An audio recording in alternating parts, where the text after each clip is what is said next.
क्या आपको पता है बिना सीमेंट के ताजमहल कैसे बन गया?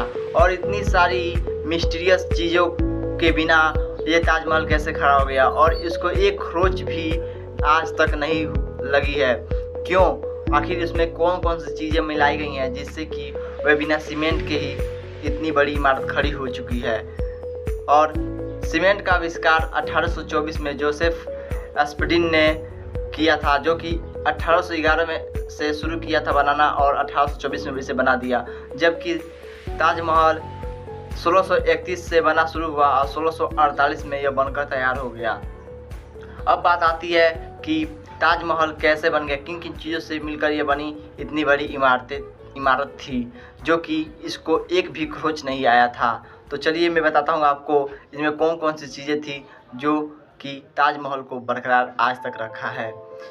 इसमें बहुत सारी चीज़ें थी जो कि एक्टिव, एमेनेस्टा, फिरोजा, लाजवाड़, मोगरा, लेस्टिनिया, पिटूनिया, यस्सो, सुलेमान, ये सारी चीज़ें, टरमरा, ये सारी चीज़ें रेयर स्टोन में यूज हुई थी। और जो कुछ ऐसी भी थी जो अल्ट्रा रेयर में यूज होने वाली थी, जो कि नेखोर, मकनास्टिक, पेजहर, अजूबा, ठेटू, ये सारी चीज़ें जो थी यह रेयर पे अल्ट्रा रेस्ट के हिसाब से बनी हुई थी।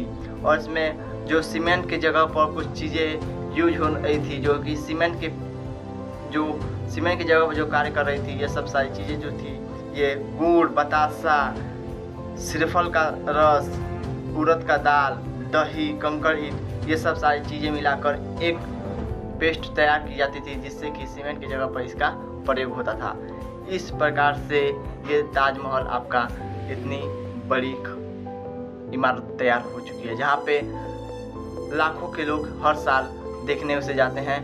और ये इमारत दुनिया की सबसे बड़ी इमारत में से एक मानी जाती है। और इसमें बहुत सारे हर साल लाखों के लोग आते हैं इसमें देखने इसके हर एक पहलू को।